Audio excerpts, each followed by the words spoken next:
Imagine walking through the marble halls of ancient Rome, past glittering statues and fountains, where power and pleasure shaped the destiny of an empire.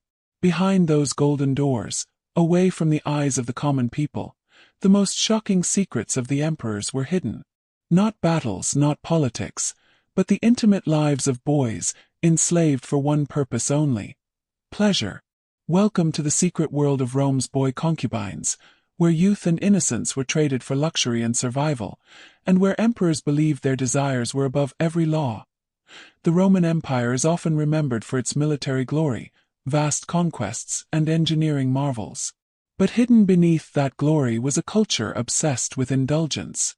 Roman elites, especially emperors, believed that ultimate power meant freedom to satisfy every whim, whether it was banquets overflowing with food, orgies that lasted for days, or the keeping of male and female concubines. These boys were not simply thrown into the emperor's bedchamber. They were trained. Palace eunuchs and older slaves prepared them, teaching how to sing, dance, flatter, and above all obey. Their beauty was preserved carefully. Some were castrated to keep their boyish looks, while others were decorated with perfumes, oils, and fine silks. Every gesture had to please the master. A smile, a touch, even silence, it all became part of their survival. History tells us of emperors who became infamous for their relationships with boys.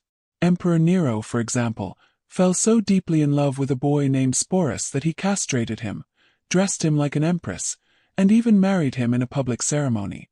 Caligula too was known for surrounding himself with both boys and girls, using them without shame in front of his guests. For these rulers, pleasure was not hidden. It was a display of power. While women were enslaved for pleasure too, young boys were considered a forbidden delicacy, a symbol of luxury that only the most powerful men could afford.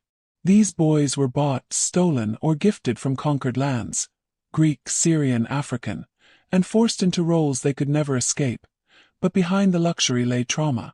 These boys were stripped of childhood, identity, and freedom. Many did not survive long. Those who aged or lost their beauty were discarded, sold, or forced into menial labor. When we look back at Rome, it is easy to admire its monuments, its military, and its art. But inside those palaces, the story was far more disturbing. The boy concubines remind us that power, when unchecked, often destroys the innocent first.